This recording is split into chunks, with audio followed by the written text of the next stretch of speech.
You know, just as we have the guest on the line, all of a sudden he dropped. Hopefully we're going to have him back on in a second. I'm going to review this. Maybe we can get him on in the next 30 seconds. Then we're going to go back to Bob Chapman and talk about the IMF discussing selling off, I believe it's 400 tons of gold. We could bring that story up. This one is out of CNN. At least 4 people were killed on Friday when a man opened fire in a building in Binghamton, New York. A law enforcement source close to the situation said. The source said that there were more than a dozen wounded. The man began shooting in the American Civic Association, which helps immigrants, refugees during their citizenship test. So these are people that are actually trying to become legal citizens. Unbelievable. Let's see. The source said there may be 20 to 40 people who have been taken hostage. Apparently this guy's still holed up there. They're bringing in the feds. Just crazy, crazy stuff. This is going to be the real reason that we're covering this is because this is going to be national news. It's going to be all over the place. It's going to be a reason to restrict guns even further in New York State. Remember, it's almost impossible to get a carry and conceal permit in the state. I mean, you know, there's a hunting culture there, but it's all shotguns and rifles. It's not a handgun culture. It's not, you know, a militia culture. It's really, especially in the city, it's an unarmed culture. While we wait for, hopefully, my buddy to get back on the line, I want to get Bob Chapman's take on the IMF selling off all this gold. What do you think that's about, Bob? Well, first of all, did you say that they said that they already sold 35 tons? I believe that was the headline was 400, but when you read into the article, I'll bring it up. I'll have my guys print it. But I think they already said they've sold 35 tons, yeah. It's news to me. But anyway, 400 tons. Mm-hmm. Let's back up a step here. First of all, every year, the European individual banks, under the old Washington Agreement, they have a 5-year agreement, and it's up this coming fall, and all indications are that they're going to renew it. And each country gets a allotment to sell gold, and the maximum is 500 tons. Now, they were selling 450 the year before last. Last year it dropped down to something like 390. In other words, governments weren't participating as much as they could within the program. This year they have probably sold, and I don't know the exact figure, but I'll guess at probably 50 tons, not very much. And that gold that was supposed to come to market or was available to come to market through central banks in Italy, France, Sweden, whatever, that will not be in existence if the IMF sells gold. Now, the reason IMF is selling gold is, yes, to raise funds, and number 2, to suppress the price. But it's not going to be very suppressive because it's just going to supplant the sale by the European banks that would be normally coming to market as prices in gold rose and they wanted to get what they call more liquidity. Second of all, it would be, if it had to be, phased in over a period of time and maybe 2 or 3 or 4 or 5 years, which would not really affect the market at all. And then there's a proviso that if they can sell it off market, they will do so. And I suppose the Rothschilds will be standing there rubbing their hands just like they were when England was selling at $275 and they were buying it up hand over fist.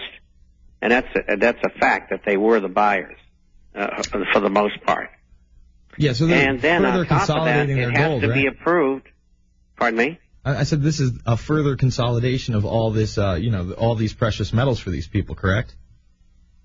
Right, and further, the United States Congress has to approve it. Mm-hmm. And whether they will or not remains to be seen. Historically, they have not wanted to. And so the price of gold is hanging around $900 an ounce today. It came down $25 or $30 an ounce because of the announcement that they wanted to sell at 403 tons of gold, and they might want to sell more. But you've heard my explanation, so it's not really going to affect the market that much. And when they sold gold back in the 70s, gold came off about $20 an ounce. And after the sale was over, it went berserk. Well, this article is telling me it's 403 tons of gold, but that the European Central Bank said Wednesday it had already completed the sale of 35.5 tons of gold. It's Bob Chapman, the internationalforecaster.com. It's the Alex Jones Show, PrisonPlanet.tv, Infowars.com. Back after this.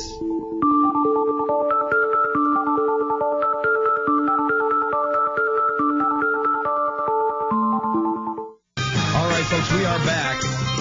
It's the Alex Jones Show. We are joined by Bob Chapman of the internationalforecaster.com. Bob, how can they get your information? Well, that's pretty simple. They can go to theinternationalforecaster.com to get a free copy, or they can call 877-479-8178. That's toll free, 877-479-8178. And a free copy will come either by email or hard copy. All right, I want to, aside from that gold story, there are so many headlines out today and in the past couple of days about G20 shapes new world order with lesser role for U.S. and markets. That's a Bloomberg headline. I mean, they're coming out right here and saying global leaders took their biggest steps yet towards a new world order that's less U.S.-centric, with more heavily regulated financial industry and a greater role for the international institutions and quote-unquote emerging markets. So this is all pro-globalization. This means less for us. I mean, when Obama said that we were going to have to sacrifice, he wasn't kidding. Well, you're right, and this has been in the works for some time, about 20 years, as far as financial regulation is concerned. And what they want to do is bring all of the regulation for banks, any kind of lenders, brokerage firms, private equity firms, insurance companies, etc. And they want to bring them under one set of rules. And those rules will be promulgated and run from perhaps Brussels or Frankfurt or wherever they're going to run them from. But it'll be Eurocentric, so to speak. And they want to run everything in the world financially. And what they're eventually looking for in the final analysis as far as currency is concerned is a world currency which is digital with gold backing, supposedly.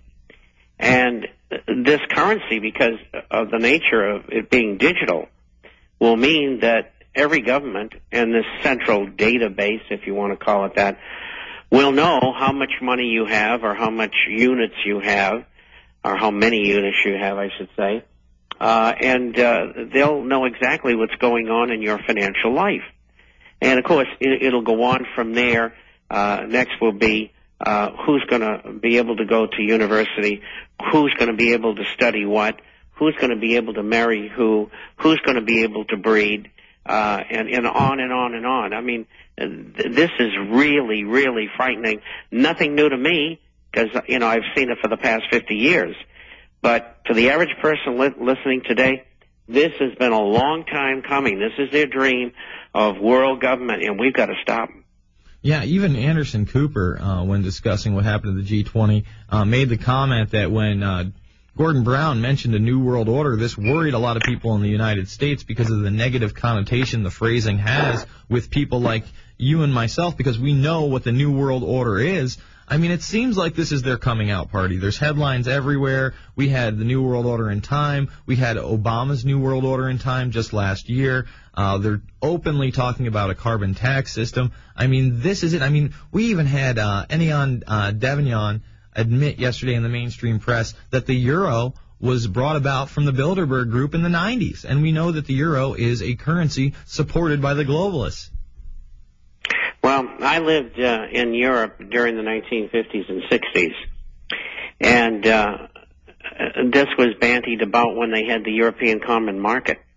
Mm-hmm. So it goes back to the late 40s and the early 50s, and you could sit and read in any publication throughout Europe the plans for the European Economic Community, which eventually became the European Union.